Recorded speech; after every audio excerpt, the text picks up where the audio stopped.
दोस्तों जय हिंद, वंदे मातरम। मेरा नाम है सुरमा चौरी और आप देख रहे हैं ज्ञान जरा हटके। और आज इस वीडियो में हम लोग बात करने जा रहे हैं अमेरिका के राष्ट्रपति डोनाल्ड ट्रंप, बोले तो हमारे गोलू मोलू के बारे में। क्योंकि भैया एक तो हमारे गोलू मोलू को अमेरिका का राष्ट्रपति बने हुए अब 6 महीने हो चुके हैं, एंड सेकेंड हमारे गोलू मोलू ने जो कांड किया है उसके ऊपर बात करना बहुत जरूरी है। सो पहले उसी पे बात करते हैं। असल में मामला ये है कि भाई साहब, इस आदमी का जो दिमाग है वो पूरी तरीके से हो चुका है खराब। इस आदमी को किसी से कोई लेना देना नहीं। ये आदमी किस पद पे बैठा है, कहाँ बैठा है, कुछ फर्क नहीं पड़ रहा है इसको। इसे सिर्फ बदला लेना है, इसे सिर्फ अपनी भड़ास निकालना है और ऑब्वियसली बात है स्कोर सेटल करना है। क्योंकि डोनाल्ड ट्रंप का जो ट्रूथ सोशल नाम का प्लेटफॉर्म है, उस पर कल डोनाल्ड ट्रंप ने अमेरिका के पूर्व राष्ट्रपति यानी कि बराक ओबामा को लेके ये वीडियो पोस्ट किया, जिसमें बराक ओबामा व्हाइट हाउस में बैठे हुए हैं और FBI के जो ऑफिसर्स हैं वो बराक ओबामा को हथकड़ी लगा के लेके जा रहे हैं और बाद में फिर अगले को जेल भी हो गई। जी हाँ, अमेरिका के मौजूदा राष्ट्रपति अमेरिका के पूर्व राष्ट्रपति को लेके इस टाइप का वीडियो पोस्ट कर रहे हैं, जो अपने आप में ना सिर्फ बहुत ज्यादा डिस्गस्टिंग है बल्कि AI के मिस यूज को लेके भी बहुत सारे सवाल खड़े करता है। लेकिन यहाँ पे असल सवाल ये है कि डोनाल्ड ट्रंप ने आखिर ये वीडियो पोस्ट क्यों किया। तो दोस्तों, डोनाल्ड ट्रंप द्वारा इस वीडियो को पोस्ट किए जाने के पीछे की जो कहानी है, मतलब की जो रीजन है, वो रीजन अपने आप में बहुत ज्यादा इंटरेस्टिंग है। असल में जैसा कि हम सभी लोग जानते हैं कि लास्ट टाइम यानी कि साल 2016 में जब पहली बार डोनाल्ड ट्रंप अमेरिका के अंदर राष्ट्रपति पद के लिए खड़े हुए थे, तो उस वक्त उनके सामने डेमोक्रेटिक पार्टी की ओर से हिलेरी क्लिंटन चुनाव लड़ रही थी, जो ना सिर्फ डेस्परेटली जीतना चाहती थी बल्कि डोनाल्ड ट्रंप को हराना इन लोगों के लिए पर्सनली भी बहुत ज्यादा महत्वपूर्ण था। क्योंकि एक तो डोनाल्ड ट्रंप किसी पॉलिटिकल फैमिली से बिलोंग नहीं करते, एंड सेकंड डोनाल्ड ट्रंप किसी जमाने में इन लोगों के डोनर हुआ करते थे, मतलब इन लोगों को फंड प्रोवाइड कराते थे, और अब वही बंदा इन्हें सीधे सीधे चुनाव में चैलेंज कर रहा था। सो अमेरिका के ये जो एलिट पॉलिटिशियंस हैं, इन लोगों के लिए बहुत ज्यादा जरूरी था कि ये लोग डोनाल्ड ट्रंप को हराए भी और सबक भी सिखाएं। बट चुनाव के दौरान डोनाल्ड ट्रंप ने जिस तरीके के मुद्दे उठाए थे, वो मुद्दे इतने ज्यादा इफेक्टिव थे कि उनकी वजह से ये हिलेरी क्लिंटन के ऊपर भारी पड़ रहे थे। सो इस वजह से इन लोगों ने यानी कि डेमोक्रेटिक पार्टी के लोगों ने और स्पेशली ये हिलेरी क्लिंटन और बराक ओबामा ने एक प्लान बनाया डोनाल्ड ट्रंप की इमेज खराब करने का, जिसके तहत इन लोगों ने इनका ये जो सो कॉल्ड अनबायस्ड और पूरी तरीके से ईमानदार और निष्पक्ष मीडिया है, जिसमें ये CNN, BBC, routers, Washington post, New York times सब आ गए। इन मीडिया हाउसेस की मदद से इन लोगों ने मार्केट में ये स्टोरी प्लॉट करी कि भैया डोनाल्ड ट्रंप जो है वो असल में पुतिन के आदमी है और रशिया के राष्ट्रपति यानी कि जो व्लादिमीर पुतिन है, पुतिन डोनाल्ड ट्रंप की मदद से अमेरिका की इलेक्शंस को मैनिपुलेट करने का काम कर रहे हैं। प्लस इनडायरेक्ट मैसेज ये भी था कि अगर डोनाल्ड ट्रंप अमेरिका के राष्ट्रपति बनते हैं तो इसका मतलब ये है कि पुतिन अमेरिका के राष्ट्रपति होंगे। सो मीडिया की मदद से ये स्टोरी इन लोगों ने बेची। इतना ही नहीं, ये लोग सिर्फ यही नहीं रुके बल्कि ये लोग इससे भी आगे गए। इन लोगों ने इस फर्जी कहानी को लेके, क्योंकि उस वक्त अमेरिका के राष्ट्रपति बराक ओबामा थे जो कि डेमोक्रेटिक पार्टी के लीडर हुआ करते थे और ऑब्वियसली बात है डोनाल्ड ट्रंप से नफरत करते थे, इस वजह से इन लोगों ने बराक ओबामा के साथ मिलके इस फेक न्यूज को लेके, जो कि खुद इन्हीं लोगों ने प्लांट करी थी, इस फेक न्यूज के बेसिस पे डोनाल्ड ट्रंप के खिलाफ ना सिर्फ फुल ब्लोन इन्वेस्टिगेशन लॉन्च करी, बल्कि जब उस इन्वेस्टिगेशन की रिपोर्ट निकल के आई, जब अमेरिका की इंटेलिजेंस एजेंसीज की ओर से साल 2016 के एंडिंग में बराक ओबामा को ये ब्रीफ किया गया कि भाई डोनाल्ड ट्रंप और रशिया के बीच में किसी भी तरीके के रिलेशन नहीं है और यहाँ पे रशिया अमेरिका के इलेक्शन में मीडिएट भी नहीं कर रहा है, तो बराक ओबामा ने इंटेलिजेंस एजेंसीज की इस रिपोर्ट को दबा दिया। इनफैक्ट अमेरिका के अंदर प्रेसिडेंट की ओर से जो डेली ब्रीफिंग होती है, उस ब्रीफिंग में ये रिपोर्ट रखी हुई थी, लेकिन बराक ओबामा ने पढ़ के लोगों को नहीं बताया। इनफैक्ट इन लोगों ने इसका ठीक अपोजिट किया। इन लोगों ने, अब क्योंकि रिपोर्ट क्लीन आ गई थी, सो इन्होंने बराक ओबामा का जो नेशनल सिक्योरिटी काउंसिल था, उस नेशनल सिक्योरिटी काउंसिल की एक मीटिंग बुलाई और उस मीटिंग में इन लोगों ने आपस में मिलके ही एक नया इंटेलिजेंस असेसमेंट क्रिएट किया, एक डॉक्यूमेंट के बेसिस पे, जो कि कहीं से चोरी चकारी करके इन लोगों को मिला था। सो उस फर्जी डॉक्यूमेंट के बेसिस पे जनवरी 2017 में इन लोगों ने मीडिया के सामने आके ये घोषणा कर दी डोनाल्ड ट्रंप के चुनाव जीतने के बाद में कि भैया पुतिन ने ना सिर्फ अमेरिका के इन इलेक्शंस में इंटरफेयर किया है, बल्कि एक्चुअली में ये रशिया के इंटरफेयर का ही नतीजा है कि आज अमेरिका के अंदर डोनाल्ड ट्रंप चुनाव जीते हैं। ये इन लोगों ने आके मीडिया के सामने बोल दिया। बट जिस चोरी चकारी के डॉक्यूमेंट के भरोसे इन लोगों ने मीडिया से ये बात बोली, बाद में अगेन जब उस डॉक्यूमेंट को लेके इन्वेस्टिगेशन हुई तो उस इन्वेस्टिगेशन में ये बात निकल के आई कि वो जो डॉक्यूमेंट ये लोग चुरा के लाए थे, वो डॉक्यूमेंट एक्चुअली में फर्जी था। और ये जो पूरी की पूरी कहानी है, जिसमें डोनाल्ड ट्रंप को रशिया का एक तरह से एजेंट बताया जा रहा था, ये पूरी की पूरी कहानी फर्जी थी। इनफैक्ट इस पूरे के पूरे फेक नैरेटिव को प्लॉट करने में CIA और FBI के उस वक्त के जो डायरेक्टर्स थे, उन लोगों का था, और उन लोगों ने ये सब कुछ बराक ओबामा की छत्र छाया में, बराक ओबामा के अब ऑफिशियल आदेश भले ही ना दिया हो, लेकिन सुमड़ी में तो कहा ही होगा कि भाई कर दो, सो बराक ओबामा के कहने पे किया। बट अब इनके कुकर्म पकड़ में आ गए हैं, और पकड़ में इस वजह से आए हैं क्योंकि अमेरिका का जो डिपार्टमेंट ऑफ जस्टिस है इस वक्त उसकी कमान तुलसी गब्बर के हाथ में है, जो कि डोनाल्ड ट्रंप की बिठाई हुई बंदी है। तो तुलसी जी ने इन्वेस्टिगेशन करके ये सारा का सारा फर्जीवाड़ा पकड़ लिया। Obama-era officials could finally be held accountable for their role in the Russian hoax. President Trump's Director of National Intelligence, Tulsi Gabbard, has now released declassified documents exposing how all these members in the Obama administration suppressed key intel to create a false narrative about President Trump and Russia. Gabbard is turning over all the documents to the DOJ for criminal referral. We are referring all of our documents to the Department of Justice for the purpose of accountability and action.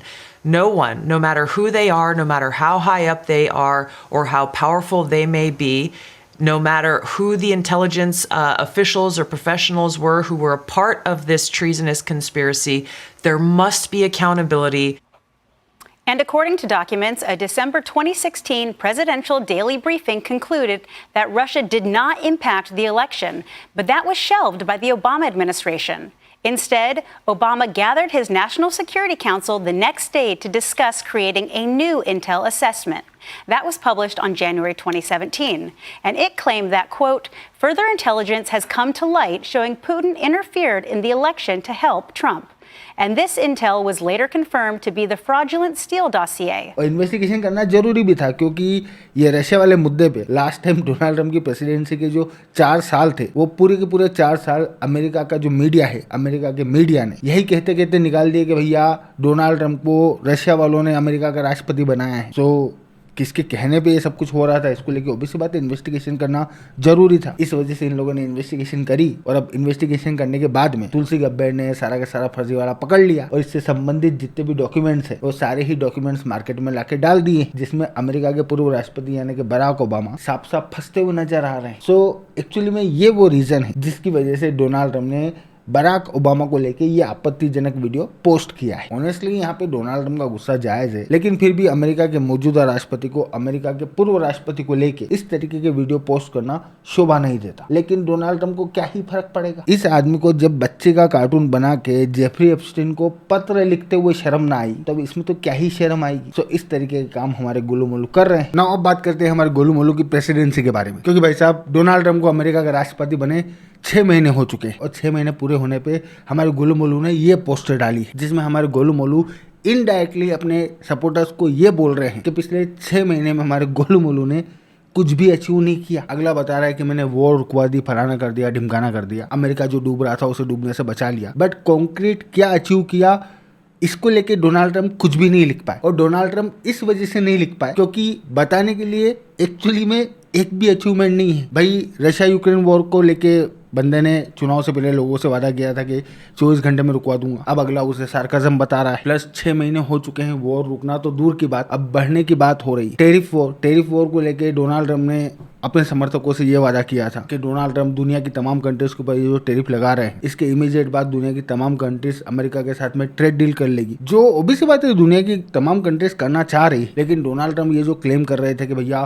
Trade deal सिर्फ और सिर्फ America की शर्तों पर होगी, वैसा कुछ होते हुए नजर नहीं आ रहा। कंट्रीज आराम से अपना समय ले रही है और बराबरी की शर्तों पर ट्रेड डील करने की कोशिश हो रही है, जो मेरे हिसाब से तमाम कंट्रीज करेगी, क्योंकि भाई ट्रेड डील कोई बच्चों का खेल तो है नहीं। हर कंट्री यही चाहेगी ना कि भाई अगर ट्रेड करे तो उसमें उसको भी प्रॉफिट हो। कोई भी कंट्री अमेरिका वालों के साथ में ये सोच के ट्रेड डील क्यों करेगी कि भैया अमेरिका वालों का इसमें हम लोगों को भला करना है। हर कंट्री अपने बारे में सोचेगी, अपने लोगों के बारे में सोचेगी। सो ट्रेड डील के नाम पे भी सक्सेस कुछ भी नहीं है। प्लस यहाँ पे सबसे मजेदार बात ये है कि मेरे हिसाब से हर दूसरे दिन हम लोग न्यूज में सुनते ही हैं कि डोनाल्ड ट्रंप इसको डिपोर्ट कर रहे हैं, उसको डिपोर्ट कर रहे हैं, फोटोज आते हैं, वीडियोस आते हैं, फलाना ढिमकाना, हम लोगों को सब कुछ देखने को मिलता है। लेकिन अकॉर्डिंग टू डेटा लोगों को अमेरिका से डिपोर्ट करने के मामले में भी, और आपको वाकई में सुन के आश्चर्य होगा, डोनाल्ड ट्रंप एक्चुअली में फेलियर है। क्योंकि फरवरी 2025 से लेके जुलाई 2025 तक के डेटा के हिसाब से, और ये डेटा खुद अमेरिका की गवर्नमेंट प्रोवाइड करा रही है, डोनाल्ड ट्रंप ने अब तक हर महीने तकरीबन 14,700 लोगों को अमेरिका से डिपोर्ट किया है। जबकि साल 2013 में अमेरिका के पूर्व राष्ट्रपति यानी कि बराक ओबामा ने 36,000 लोगों को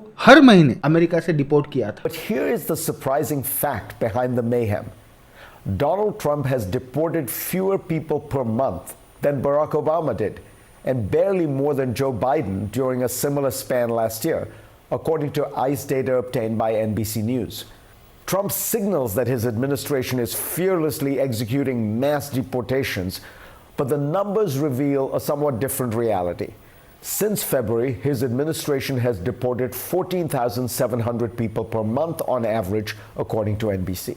That's far below Obama's peak in 2013, when he deported 36,000 per month. मतलब साफ है कि डोनाल्ड ट्रंप की ये जो लोगों को डिपोर्ट करने वाली स्ट्रेटेजी है, इसमें नोटंकी ज़्यादा है और काम कम है। इनफैक्ट लोगों को डिपोर्ट करने के मामले में डोनाल्ड ट्रंप अब तक जो बाइडेन के नंबर को भी क्रॉस नहीं कर पाए। सो ये भी एक्चुअली में फेलियर ही है। बस सक्सेस के नाम पे वॉर रुकवाने वाली कहानी चल रही है, जिसमें भारत और पाकिस्तान के बीच होने वाली वॉर को डोनाल्ड ट्रंप ने रुकवाया या नहीं रुकवाया, इसको लेकर कोई कॉन्क्रीट एविडेंस मार्केट में है नहीं। एंड दूसरी ईरान इजराइल वॉर को जो डोनाल्ड ट्रंप रुकवाने की बात कर रहे हैं, वो वॉर तो टेक्निकली खुद डोनाल्ड ट्रंप ने शुरू करी थी। प्रभु स्वयं खुद प्लेन लेके ईरान के ऊपर बम गिरा के आए और उसके बाद में स्वयं ने ही ये घोषणा कर दी कि भैया अब हम वॉर नहीं चाहते, और अब स्वयं ही इस वॉर को रुकवाने के लिए नोबेल पीस प्राइज मांग रहे हैं। तो अब इस पे तो आप क्या ही बोल सकते हो। सो इस वजह से चाहे डोनाल्ड ट्रंप कुछ भी क्लेम करे, लेकिन पिछले 6 महीनों में डोनाल्ड ट्रंप ने अमेरिका के अंदर प्रेसिडेंट के रूप में जो काम किया है, इसमें डोनाल्ड ट्रंप के पास पब्लिक को बताने के लिए क्लियर कट अचीवमेंट के नाम पे कुछ भी नहीं। और यहाँ पे डोनाल्ड ट्रंप के लिए सबसे प्रॉब्लमेटिक बात यह है कि अमेरिका के अंदर अगले साल होने वाले मिड टर्म इलेक्शन में अगर रिपब्लिकन पार्टी हाउस और सेनेट में मेजोरिटी खो देती है, तो फिर उस सिचुएशन में ये एक तरह से डोनाल्ड ट्रंप की प्रेसिडेंसी का अंत होगा, क्योंकि उसके बाद में आदमी ज्यादा कुछ कर नहीं सकता।